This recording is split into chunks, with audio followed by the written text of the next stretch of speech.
Senhor, meus irmãos, nós estamos aqui descendo a Serra Paranaense, caminho dos Gideões Missionários.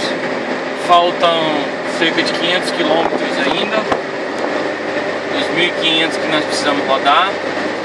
Nós estamos descendo uma serra. Está comigo aqui a pastora Daiane. Dá para dizer, pastora Daiane? Pai do Senhor. Tá logo atrás ali o presbítero Gilcemar e a irmã Lília. Tá nesse carrinho de rodinha presa, ruim de roda que nunca vi. Uma hora esses dois chegam. Quero avisar para vocês que nós vamos mandar umas fotos de lá. E sempre nós vamos estar mandando um vídeo ou contando alguma coisa, mandando um pedacinho de alguma pregação. E de vez em quando vocês dão uma passadinha no Facebook para dar uma olhada. A paz do Senhor para todo mundo, que Deus possa abençoar.